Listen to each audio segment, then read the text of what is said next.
한 주간 동안 평안하셨습니까? 10월 19일 온라인 수요 예배로 함께하는 시간입니다.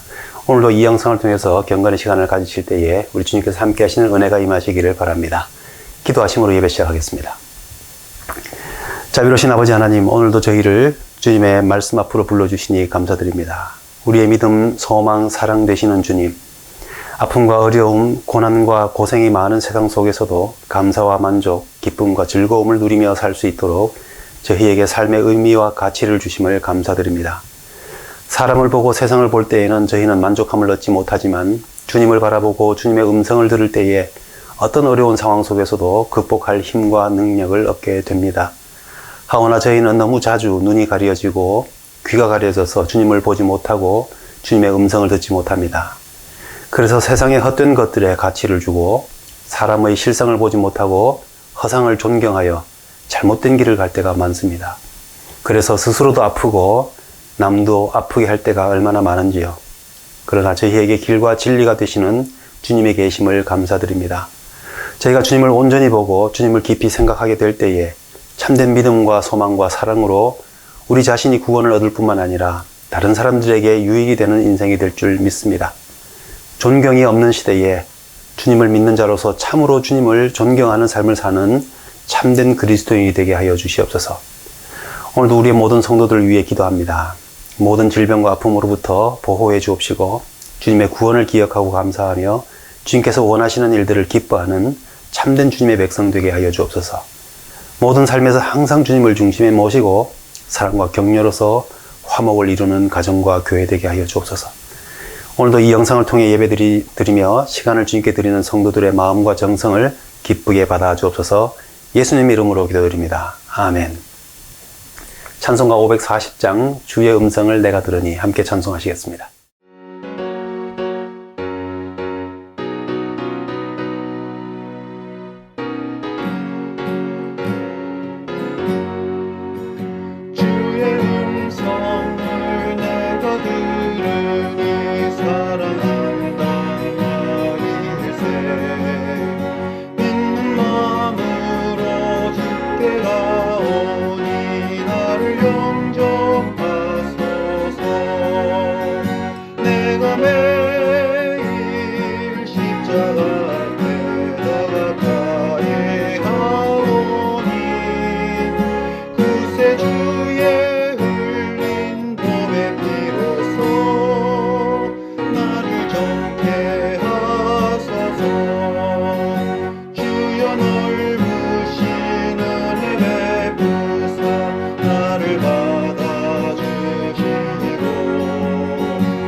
주신 하나님 말씀은 히브리서 3장 1절부터 3절까지의 말씀입니다. 그러므로 함께 하늘의 부르심을 받은 거룩한 형제들아, 우리가 믿는 도리의 사도이며 대제사장이신 예수를 깊이 생각하라. 그는 자기를 세우신 이에게 신실하시기를 모세가 하나님의 온 집에서 한 것과 같이 하셨으니, 그는 모세보다 더욱 영광 받을 만한 것이 마치 집 지은 자가 그 집보다 더욱 존귀함 같으니라. 아멘. 우리가 어떤 사람을 존경하느냐에 따라서 삶의 모습은 달라집니다. 어릴 때에는 선생님 혹은 소방관, 경찰관, 군인 같은 인물들이 존경받는 인물로 꼭 손에 꼽힌 것 같습니다. 그러다가 점점 크면서 존경하는 인물들이 바뀌게 되죠. 그 존경하는 인물의 영향을 받아서 자기 진로를 정하기도 합니다. 누구를 존경하느냐 하는 것은 우리 인생에 참 많은 영향을 끼치게 됩니다. 그래서 누구를 존경하느냐에 따라서 우리 인생의 삶의 길이 참 달라진다 할 수 있겠습니다. 존경이라는 것은 그 사람과 그의 인격이나 사상과 행동에 대하여 받들어 공경하는 것이라고 사전이 정의하고 있습니다. 이 말은 존중이라는 말과 늘 비교되면서 혼용되기도 합니다. 그러나 존경과 존중이라는 것은 비슷한 듯 하지만 많은 차이가 있는 말이죠. 존중이라는 것은 상대방을 중요하게 여긴다, 중하게 여긴다 하는 말입니다. 나와 생각이 달라도, 성격이 달라도 한 사람으로서 나만큼의 중요성을 혹은 나 이상의 중요성을 가진다는 것을 인정한다는 말이 존중의 의미가 됩니다. 우리는 존경이라는 말을 사람 또는 그 이상의 존재에 대하여 사용합니다. 제가 집에서 붕붕 소리를 내며 날아다니는 이 파리일지라도 죽이기를 별로 좋아하지 않습니다. 그래서 가능하면 파리뿐만 아니라 거미나 집안에서 발견되는 모든 벌레들을 생포해서 밖에다가 풀어줍니다. 왜냐하면 그것들의 생명도 저의 생명만큼이나 귀하게 여겨서 존중하기 때문입니다. 그러나 그렇다고 해서 저는 파리나 거미나 벌레들을 존경하지는 않습니다. 저는 저와 다른 생각을 가진 사람들의 생각, 믿지 않는 사람들이 자기들이 믿는 그 신에 대하여 신실한 태도를 취하는 것을 존중해 주지만, 그런 사람들을, 그들의 생각이나 그런 믿음을 존경하지 않습니다. 그들이 자신의 믿음에 대해서 성실과 충성을 다하는 그런 태도에 대해서, 그런 모습에 대해서 존중해 주지만, 저는 그런 분들을 존경한다고 말하지는 않습니다. 그래서 그들을 존경하여 따라가지 않는 것이죠. 존경이라는 말이 가지는 그 의미는 이처럼 정확한 의미가 무엇인가, 정확하게 사용하는 법이 무엇인가를 생각해 보게 되면 함부로 사용할 수 있는 말이 아닌 줄 알게 되는 것이죠. 이 시대에 다양한 생각과 다양한 가치를 가지고 있는 사람들이 함께 어울려 살고 있습니다. 많은 생각에 우리가 동의할 수 없고, 심지어는 겉으로는 잘 참지만 속으로는 너무 싫어서 경멸하고 싶은 생각이 드는 그런 생각과 의견들도 있습니다. 그러나 각자의 생각을 존중해 주기에 모든 사람이 각자 자기 생각을 가지고 살 수 있다는 의견을 우리가 존중하기에 매너 있게 대하고 동등하게 대하고 있습니다. 그러나 결코 그들을 존경하고 있지는 않습니다. 여러분들께 존경하는 인물이 있습니까? 만일 누군가를 정말 존경한다면 그 사람 자체를 사랑하고 그 사람의 마음을 이해하고 그 사람의 삶을 본받고 살고 있어야 하는 것이죠. 여기서 이런 질문을 해봅니다. 여러분은 그리스도인으로서 예수님을 참으로 존경하고 있습니까? 세상 사람들은 예수님을 사랑하지 않으면서 예수님의 말씀인 그 사랑만 쏙 빼서 인정하고 존중하고 있습니다. 그들은 예수님을 존중하지만, 그리고 예수님의 말씀과 가르침을 존중하고 있지만 예수님을 존경하고 있는 것은 아닌 것이죠.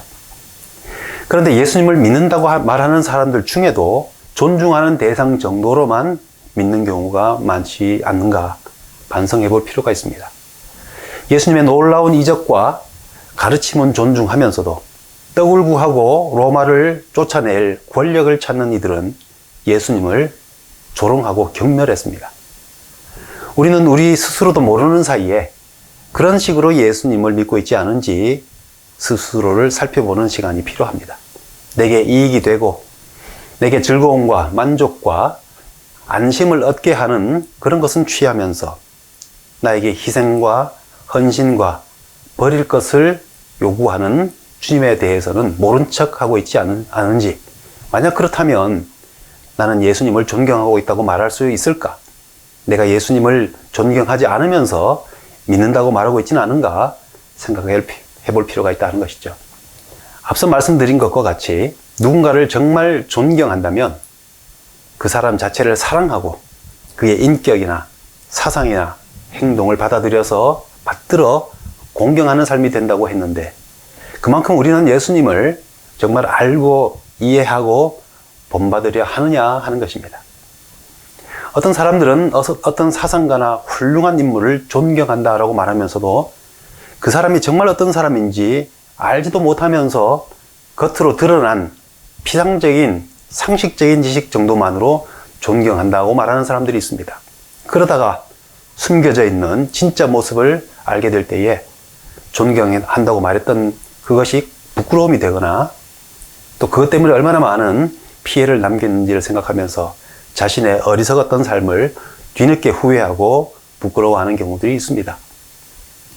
그래서 성경은 예수님에 대해서도, 예수님을 아는 것에 대해서도 너희 안에 이 마음을 품으라 곧 그리스도 예수의 마음이니 해서 그 마음을 알라고 말씀하고 있고요. 오늘 말씀처럼 우리가 믿는 도리의 사도이며 대제사장이신 예수를 깊이 생각하라. 또 믿음의 주여 온전케 하시는 예수를 깊이 생각하라. 또는 너희는 배우고 확신한 일에 거하라 라는 말씀들을 통해서 예수님을 참으로 아는 일에 힘쓰라고 강력하게 권면하고 있습니다. 또 이를 통해서 예수님을 참으로 알게 되면 예수님을 존경하지 않을 수 없음을 증거하고 있는 것이죠. 오늘 예수님을 깊이 생각하라 하시는 말씀대로 예수님을 깊이 생각해보는 시간을 가져보시기 바랍니다. 짧은 설교의 시간으로는 예수님의 모든 것을 생각할 수 없기 때문에 오늘은 우리가 존경하며 본받아야 할 예수님의 삶을 믿음과 소망과 사랑이라고 하는 이 세 가지 관점에서 한번 생각해 보려고 합니다. 고린도전서 13장에서 믿음과 소망과 사랑은 우리 삶에서 항상 있는 것이라 했기 때문입니다. 사도 바울은 교회들에게 서신을 보낼 때마다 믿음의 역사, 사랑의 수고, 소망의 인내를 늘 생각했습니다. 그런데 사도 바울이 말하는 이 믿음과 소망과 사랑이라는 것은 세상이 말하는 것들과는 다릅니다. 믿지 않는 사람들도 믿음, 소망, 사랑 이 세 가지를 참 좋아합니다. 그래서 삶의 중요한 덕목이라고 강조하기도 하고 가르치기도 합니다. 하지만 사도 바울이 성경에서 말씀하고 있는 것은 예수 그리스도를 근거로 하는 믿음과 소망과 사랑입니다. 우리는 예수님을 존경하는 삶이 될 수 있기 위해서 믿음과 소망과 사랑의 관점으로 생각해 보는데, 먼저 믿음의 관점입니다. 예수님의 믿음을 본받자 하는 것입니다. 오늘 말씀에서 보여주신 충성되었다. 예수님께서 보여주신 충성을 말씀하고 있습니다. 충성이라는 말은 믿음을 의미하는 피스티스라고 하는 단어에서 나온 말입니다. 신약 성경에서는 미쁘다, 진실하다, 신실하다, 믿는다라는 말과 함께 혼용돼 사용하고 있습니다. 기본적으로 믿을만하고 신실하다는 의미를 갖고 있는 말이죠. 예수님은 자기를 세우신 이에게, 즉 성부 아버지 하나님께 충성하셨다 했습니다. 예수님은 아버지께 처음부터 끝까지 충성하신 분입니다. 인간의 몸으로 낮아지는 것을 감당하셨고 아버지로부터 버림받고 십자가에 못 박혀 죽는 것까지, 그 모든 고난까지 다 받아들이셨습니다. 예수님께서 이런 고난을 모르고 당하신 것이 아닙니다. 예수님은 이 세상에 왜 오셨는지, 그 과정이 어떤 것인지를 분명히 잘 알고 계셨습니다. 사탄의 시험에도 많은 사람들의 손가락질과 조롱과 비난 속에서도, 또 적대감 속에서도 흔들리지 않으셨습니다. 왜 그러냐 하면 예수님은 자기를 세우신 분이 누군지를 분명히 알고 그분을 믿었고 그분께 충성하셨기 때문입니다. 하나님과 동등한 분이시고 아무 죄 없으신 분이시고 세상을 창조하신 분이신데 피조물인 인간의 죄를 대신 지시기 위해서 인간의 몸을 입으셔서 속죄의 제물로 죽기 위해서 이 세상에 내려오시는 그 임무를 맡는다는 것은 그 임무를 맡기시는 분에 대한 확실한 믿음 없이는 할 수 없는 충성입니다. 우리 중에 믿을 수 없는 사람에게 충성하는 사람은 없을 것입니다. 절대적인 충성은 절대적인 믿음에서 나올 수 있는 것이죠. 우리는 믿는 만큼만 충성할 수 있습니다. 사람들끼리 결의를 맺고 충성을 맹세한다 할지라도 누군가가 신의를 저버리게 될 때에 그 충성과 결의는 무효가 되고 맙니다. 우리는 예수님의 충성, 예수님의 믿음을 본받아야 합니다. 나를 지으신 분은 하나님이십니다. 나에게 성도라고 하는 이 천국의 신분을 주시고 또 직분을 맡기셔서 목사 혹은 장로 혹은 권사, 집사, 교사로 섬기게 하신 분은 하나님이십니다. 우리가 살면서 우리 이웃에게 또 내 가족들에게 어떠한 일을 감당하도록 임무와 사명을 주신 분은 하나님이십니다. 그렇다면 예수님께서 하나님의 온 집에 충성하셨듯이 우리는 주님께서 값주고 세우신 공동체 안에서 직분에 충성하는 것이 마땅한 것이죠. 나의 삶의 자리에서 내가 행하는 일의 출처가 어디로부터 오는지를 생각해 보는 것 중요한 것입니다. 어떤 자리이든 어떤 역할이든 이것이 이때를 위하여 혹은 이 사람들을 위하여 혹은 이 사명을 위하여 하나님께서 나를 보내신 것이구나 하는 깨달음이 오게 될 때에 우리는 주님께서 보여주신 충성된 모습으로 우리의 역할을 해낼 수 있는 것입니다. 우리가 세상에서 정직하고 성실하고 믿을 만한 사람으로 삶을 살아가고자 하는 이유가 바로 나를 세우신 아버지 하나님을 믿기 때문입니다. 우리가 존경하는 예수 그리스도를 본받아 하나님의 집에 대하여 충성된 삶을 살고자 함 때문인 것이죠.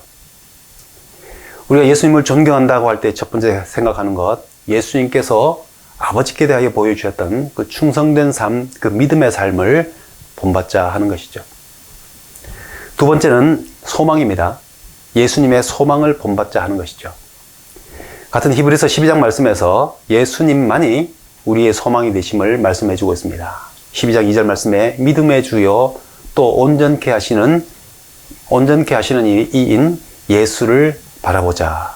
그는 앞에 있는 기쁨을 위하여 십자가를 참으사 부끄러움을 개의치 아니하시더니 하나님 보좌 우편에 앉으셨느니라 라고 했습니다.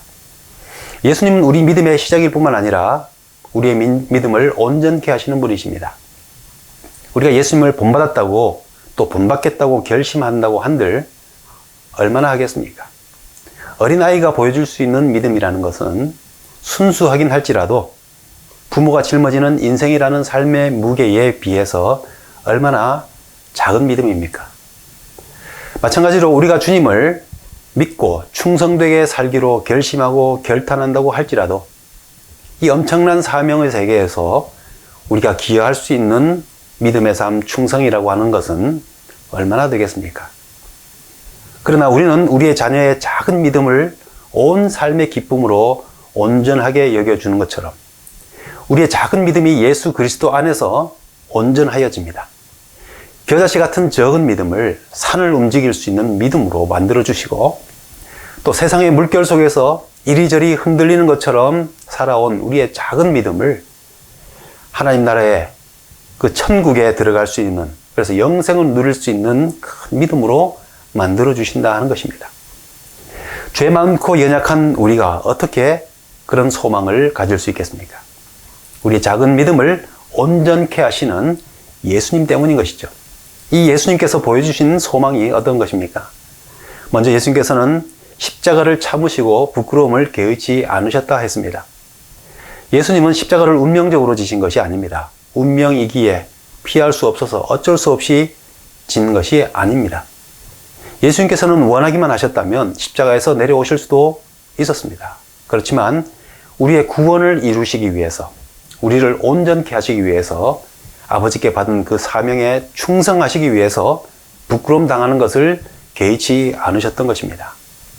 우리 삶에서 믿음으로 살고자 하는 과정에서 예수님처럼 멸시와 수치와 부끄러움을 당하는 일이 왜 없겠습니까?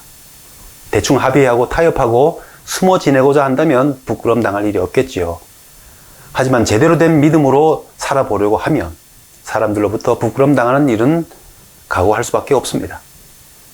꼭 신앙적인 환난이나 핍박만이 아닙니다. 그저 소박하게 내 안에 있는 주님께 대한 믿음 때문에 외면적으로, 외적으로 성실하고 정직하고 밝고 친절하게 그리고 관대하게 살아보려고 하는 그런 소박한 삶조차도 무시당하고 외면당하고 비판받을 때가 얼마나 많은데요.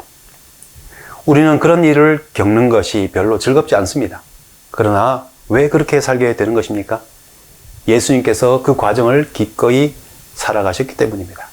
그리고 그 과정을 통해서 하나님의 보좌 우편에 앉게 되는 것이기 때문입니다. 예수님은 그 과정을 앞에 있는 즐거움을 위하여 참으셨다고 했습니다. 비록 십자가의 과정은 불명예이고 수치이고 고통이었지만 예수님께서는 지금 눈앞에 있는 십자가의 부끄러움만 바라보고 있는 것이 아니라 장차 얻게 될 영광을 바라보고 그 영광의 즐거움을 위하여 참으셨습니다. 예수님은 자신이 고난과 고통을 당하는 속에서도 장차 하나님 보좌 우편에 앉게 되는 것과 죄 아래 살던 인생들이 구원을 얻는 것을 보는 즐거움을 바라보고 계셨던 것입니다. 그리고 다만 바라보기만 하신 것이 아니라 그것이 부활 승천하심으로 완성되었습니다. 그 영광은 예수를 믿는 우리도 얻게 될 영광이라는 것이 확증된 것이죠. 이것이 우리의 즐거움과 소망이 되는 것입니다. 예수님은 우리의 소망이시고 우리는 예수님께서 보여주신 그 소망의 삶을 따라가는 것입니다. 오늘도 우리가 기분 상하고 불쾌하고 부끄럼 당하는 순간이 있었을 것입니다. 그러나 우리는 그런 일들로 인해서 믿음 없는 자 같이 살지 않는 것은 예수 안에서 가진 소망 때문에 그런 일을 개의치 않기로 했기 때문입니다. 고통과 부끄러움을 주는 여러 삶의 물결 속에서도 우리는 예수님의 소망으로 그것들을 개의치 않을 수 있고 또 장차 그리스도 안에서 주님과 함께 누릴 그 소망을 바라보며 살아갈 수 있는 것입니다. 예수님을 존경한다 하는 것은 예수님께서 보여주신 그 소망의 삶을 본받는다 하는 것입니다. 그리고 마지막 세 번째로 사랑입니다. 예수님의 사랑을 본받는 것이죠. 우리는 그리스도인으로서 예수님께서 보여주신 사랑의 삶을 마땅히 나누며 살아가야 하는 것입니다. 우리가 믿음과 소망을 내 안에서 가진다 할지라도 내 삶에서 사랑이 나타나지 않고 사랑이 나누어지지 않는다면 그 믿음과 소망은 과연 진짜인가를 고민할 수밖에 없습니다. 예수님은 믿음과 소망을 가지고 이 땅에서 자신의 모든 것을 내어주시는 사랑을 보여주는 삶을 사시지 않으셨습니까? 베드로가 7번 정도 용서해주면 되겠느냐고 물을 때에 예수님은 끝없는 용서를 말씀하셨습니다. 사람들이 세리와 창기들을 죄인이라고 경멸하고 가늠한 여인을 돌로 치려 하였을 때에 예수님은 그들을 용서하시고 또 용납하시고 그들을 친구라고 형제자매라고 불러주셨습니다. 말씀을 듣기 위해서 모인 사람들이 여러 날 말씀 듣느라고 시간을 보낸 후에 돌아갈 때에 가는 길에 기진하여 쓰러질까봐 오병이어의 기적을 베푸셔서 떡을 만들어 주셨습니다. 그때에 예수님께서는 제자들에게 너희가 먹이라 라고 말씀하셨습니다. 이 적은 예수님의 몫이지만 그들에게 나누어 주고 먹이는 역할은 제자들에게 하게 하셨던 것이죠. 그리고 예수님은 자신을 배반했던 제자들을 사랑하시되 끝까지 사랑하셨다 하였고 십자가에 자신을 못 박았던 사람들을 포함하여 모든 사람들을 사랑하셨고 그들을 위하여 기도하셨습니다. 사도 바울은 너희 강한 자는 마땅히 연약한 자의 약점을 담당하고 자기를 기쁘게 하지 말라. 그리스도께서 우리를 받아들이고 사랑하신 것처럼 너희도 서로 용납하여 하나님께 영광을 돌리게 하라라고 로마서 15장에서 말씀합니다.